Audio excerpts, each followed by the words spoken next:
Почитувани гледачи, добар ден. Како што е редот, како што знаете, во овој период ви представуваме уште еден кандидат за локалните избори. Тука со нас е Владко Митовски, кандидат за градоначалник на Газибаба од редовите на СДСМ. Добар ден. Добар ден и ви благодарам на поканата. Прв пат сте тука кај нас? Прв пат во Се надам нека не е последен пат, дека ќе имам прилика повторно да разговараме, а сега сме тука, нели, стриктно службено, вие си имате кампања, а јас ја следам кампањата, па затоа ќе разговараме исклучиво, нели, за кампањата. Кажете ми, што тоа вие го нудите на граѓаните на Газибаба? Така, ви благодарам уште еднашка на поканата. Она што ние го нудиме како политичка партија, меѓутоа и јас како кандидат за градоначалник, познавајќи ја и како добро локалната самоуправа, односно општина Газибаба, ќе се потрудиме на граѓаните да им понудиме некоја остварлива и реална програма. Не некоја бајка или пак програма од преку 150 страници, која што во период од 4 години е невозможно да се оствари. Затоа и пред да почне кампањата имавме малски средби во сите населени места. Газибаба има многу, значи 25 населени места, 10 урбани и 15 рурални. Ги слушнавме потребите на граѓаните и сите оние приоритети кои што се за секој населено место поединечно ги ставивме на хартија. Значи, имаме населени места како Булачан и Раштак и одредени други рурални места кои што за жал во 21 век се уште немаат континуиран доток на вода. Значи, затоа на тие граѓани таму ќе им ветиме, односно им ветивме дека водоснабдувањето ќе го решиме еднаш за секогаш. Не може во тие населени места да ветуваме киносали или пак други интересни содржини, а основното го како човекова потреба да го немаат. Добро, а што им ветувате но вие во урбаните делови? Таму нема киносали, а има луѓе. Има, да. Имаат вода. За жал. Да, нема ни културен дом, ако не се лажам, некој Газибаба, кој би ги задоволил стандардите на општината, која многу напредуваше во последните години. Не велам дека е резултат на локалната самоуправа, но нели капитализмот изгради таму еден огромен мол кој нели сега привлекува голем број на граѓани. Така, урбаниот дел има и како големи проблеми. За жал и во урбаниот дел имаат проблем со водоснабдувањето во летниот период, како една од мерките кои што ги имаме во програмата е субвенционирање на хидрофорни пумпи за вода за сите стамбени единици кои што ќе може да зградите во автокоманди имаат. Да, имаат и како има проблем, поготово ова лето сега. Така да затоа ставивме во програмата и субвенционирање на хидрофорни пумпи за колективните домувања, се со цел сите оние згради кои што се сочуваат со тој проблем во летниот период да може да аплицираат и да добијат на некој начин помош од општината за да се отстрани тој проблем во текот на летото. Го спомнавте културниот дом. За жал Газибаба има само еден, меѓутоа е културен дом кој што за жал се уште не ги задоволува стандардите. Тоа е културниот дом Димитар Влахов во Автокоманда. Таа зграда е на пола со јавно-приватно партнерство правена. Пола од објектот го користи општината, меѓутоа на долниот спрат има библиотека, горе има една сала, меѓутоа таа сала не е уредена за манифестации за настани, таа се користи пред се за театарот Чекорче кој што го користи тој простор, така да немаме некој соодветен центар каде што би можеле да се направат состаноци, не знам, презентации и така натаму. Го спомнавте и Скопскиот сајм, односно Изгейт. Ние како политичка партија, заедно пред некој ден, значи завчера имавме во Автокоманда заедно со кандидатката за град Скопје Каја Шукова, изјава каде што го ветуваме Скопскиот сајм, онаму каде што му е местото, тоа е во општина Газибаба. Интересно, вашата партија го дислоцираа таму па сега. За жал ние Предходната гарнитура се. Да, ние наследивме таа ситуација, значи претходниот градоначалник Борис Георгиевски кој што беше од редовите на СДСМ, ја затече таа постапка за рушење на Скопскиот саем, така да сега само се продолжи, да речам, таа работа, меѓутоа Скопје нема саем, а мора да има, и сметам дека местото му е токму во Газибава, да. Размислуваме за неколку локации, пред се да биде негде на излезот на периферијата на Скопје, односно покрај Скопската обиколница, во делот на местноста викана Шамак или делот према Стајковци, така да има и такако простор Газибава во делот на Скопската обиколница, и тоа е сериозна предност не само за Скопски саем, него за изградба и на сточен пазар кој што за жал беше на територија на Газибава, а сега е затворен. Така да имаме таму и такако простор и површина каде што може да се инвестира и да се развие тој дел од градот. Автокоманда е мој пријател напиша монографија за автокоманда, па затоа и знам, нели, населба која се појава помеѓу двете светски војни, значи прилично одамна е, населбата е присутна во како приградска па градска населба, нели, на градот Скопје, како што Скопје се шири низ годините, а во последните години е еден од новите центри на Скопје, ако може така да се каже, нели, бидејќи огромен број на луѓе секојдневно одат во новоизградениот мол, нели? И тоа предизвикува, претпоставувам, и големи сообраќајни урбани проблеми, така место за паркинг, ако до вчера го имало, веќе го нема. Каков е планот тука? Тоа да се растрети малку. Така, автокоманда е сериозно, ајде да речеме, срцето на Газибава во делот на урбаниот дел од општината. За жал, вчера имав прилика да бидам на терен во Керамидница. Од таму луѓето се пожалија дека Керамидница како населено место нема никакви услови, ниту продавници, ниту пошта, не знам, најосновните потреби, банка нема и така натаму, и сите тие улици нема. Така, сите тие обврски оние секојдневни ги извршуваат во автокоманда. Автокоманда не е само центарот на Газибава, меѓутоа и на делот Скопје, оној урбан хаос што го спомнавте, точно се случува со години наназад, меѓутоа сметам дека сега е повеќе. Да, за жал многу од зградите се доградија, се крена по 2 спрата, зградите се проширија и така натаму. Сега моментално има мораториум на сила, меѓутоа тој мораториум е во важност од 1 година, што сметам дека е само една популистичка пиар мерка пред локалните избори, нели, за да се намали тој гнев од граѓаните за сите градежни дозволи кои се издадоа во минатиот период.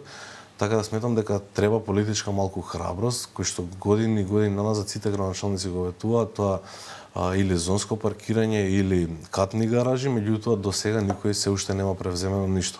Вчера видовме дека градоначалникот кажа дека е веќе одобрено сообраќајното решение за зонско паркирање во автокоманда, меѓутоа сметам дека не е доволно образложено кај луѓето кој ќе биде начинот на функционирање на тоа зонско паркирање, дали ќе биде резидентно, што правиме со оние жители што ги спомнавме од Керамидница, кои што секојдневните потреби ги обавуваат во автокоманда, да. Така да луѓето и од другите населени места, руралните населени места на Газибава исто така, кои што директно со автобуските линии поминуваат во автокоманда, сите секојдневни потреби ги обавуваат токму во автокоманда, затоа што на едно место се лоцирани повеќе услуги кои што, нели, се секојдневни потреби на граѓаните, така да сметам дека треба да се направат 2 катни гаражи. Тоа зонско паркирање може да се направи во рамките на јавното комунално претпријатие, сега вака ќе се даде под ингеренции на градот Скопје. Газибава е една од општините кои има сопствено комунално претпријатие. Во статутот дава можност да тоа јавно претпријатие како гранка се отвори дејноста, нели, паркирање, управување со паркиралишта и така натаму. Така да мислам дека тој избрзан концепт за зонско паркирање нагло да им се донесе на граѓаните, сметам дека треба да се понуди на некакво решение, односно првин да се воведат катните гаражи, затоа што вие на луѓето ќе им дадете сега зонско паркирање, меѓутоа треба да им обезбедите претходно и услови каде тие луѓе да паркираат. Можеби некој од околните компании има можност да плати дневен билет и до 500 денари, меѓутоа некој жител на автокоманда кој што има 3 возила, ќе нема простор каде да го остави возилото. Така да малце е комплексна таа тема и мислам дека потемелно и посериозно требаше да се направи тој проект и да се доврши. Спроведена е една јавна анкета, меѓутоа јавна анкета во работно време каде што 70% од граѓаните не биле дома и на крај сумирано е мислењето, да речем, на многу мал процент на жителите од автокоманда. Сметам дека пред се катни гаражи, потоа зонско резидентно и така натаму, меѓутоа треба да се размисли за оние околни места кои што сметам дека како керамидница кои што треба да ги обувуваат обските малку дека имало една градежна експанзија нели во делови на општина Газибава, пред се нели во автокоманда претпоставувам најмногу. И таму во последните години цената на квадратот многу и порасна, нели, што е претпоставувам и добра работа, не е само лоша работа, така нели да се зголемува вредноста на имотот. Но и за општината е добро затоа што комунали нормално, да, но додека нели едни делови од општината растат, други некако како да стагнираат. Да. Велите има во моментов мораториум. Што би направиле вие да спречите на едно место нели да се гради, а на друго да стимулирате да се гради? Така, и во едно претходно гостување исто на еден медиум, значи спомнав дека покрај автокоманда има и други населени места кои што се Железара, исто така се гради сега Хиподром 2, поготово е и tekako станува атрактивна локација. Има сменети дупови, предвидени се премногу згради таму, да, Хиподром 2, таа е нова населба. Меѓутоа, сметам дека треба пред се да се обезбедат таму инфраструктурни проекти, да се обезбедат услови за тие граѓани, значи ние не може да во моментов има преку 6 до 7 нови згради изградено во Хиподром 2, тоа е сериозна бројка на население, таму нема амбуланта, нема школа, нема детска градинка, така да сметам дека треба првин да се обезбедат условите на тие луѓе, па потоа да се градат нови згради. Нека многу пионерски тоа иде, нели сега идеме ќе го освојуваме просторот, па ќе видиме за градинка. Да, и за жал е така и секој гледа моментално, не гледа долгорочно. Јас како човек сум човек кој што има визија и кој што гледа малце подолгорочно и сериозно сакам да пристапам кон тие работи. Значи прво да обезбедиме ни инфраструктурни услови за тие граѓани, па подоцна да ги даваме тие одобренија и дозволи за градби. Така да не е само автокоманда и Хиподром, сега имаме и Маџари и така натаму. Има интерес од граѓаните затоа што гледаме дека урбан хаос во центарот на градот полека луѓето ги одвлекува према периферијата. Да, секако да, посебно после нели оној кризата со ковид што имавме, сега секој сака да има барем викендица во близина на Скопје. Добро, сега во каква состојба финансиска е општината? Може ли ова све да се направи? Или мора да се чека помош од владата, бидејќи велите ако не издавате дозволи за градба, тоа пари нема многу во општинската каса. Треба да се чека, претпоставам, некој нов унгарски кредит за нешто да се среди. Па не би рекол, затоа што Газивова е, ајде да речеме, најразвиена, најекономски развиена општина во градот Скопје. И во Македонија, па може би да и во Македонија, со што има премногу индустрија и голем дел од даноците кои што се плаќаат, за жал се одлеваат 60% се одлеваат во градот Скопје, па градот Скопје после не располага со тие наши 60%, дали ќе ги врати назад во општината или ќе помогне во друга општина, меѓутоа и тие 40% што на годишно ниво се собираат како приходи за општината, е доволно да има еден континуиран развој на општина Газибово. Доколку е потребно, имаме ние и неколку проекти кои што ни се ветени, кои што се и tekako суштинско значење за општината, како што е изградба на мост кој што ќе ги поврзе Газибово и аеродром од улица Перонаков до булевар Асно.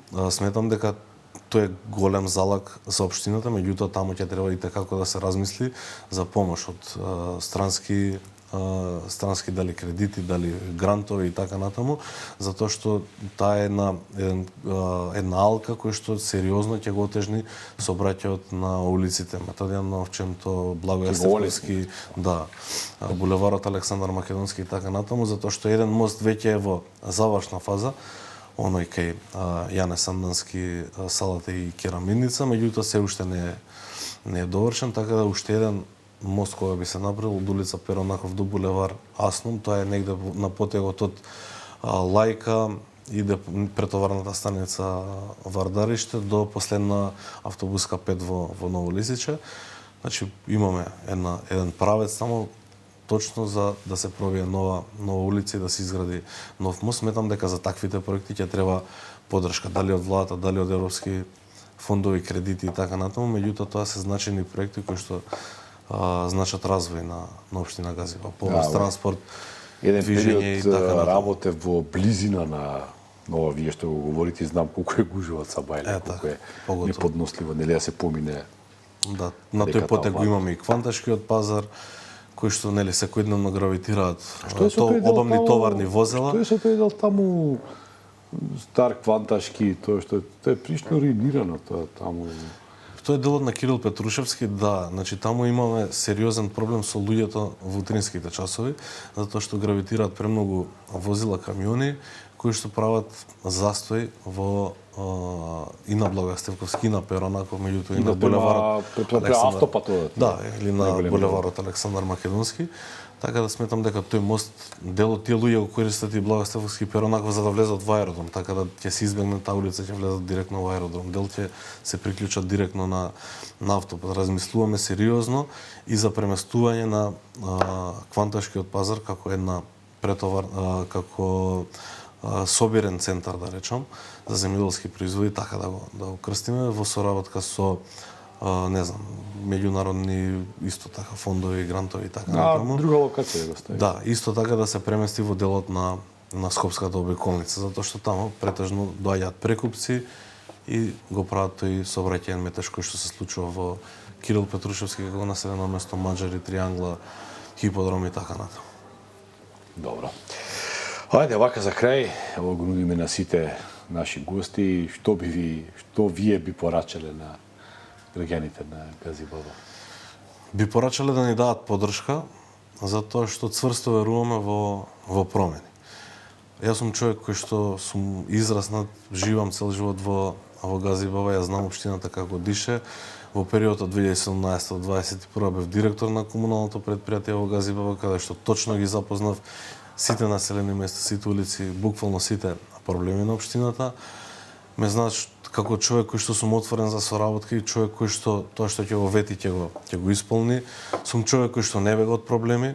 Кога имаме некаков проблем, знам да се соочам со проблемот, можам да дојдам да ви кажам.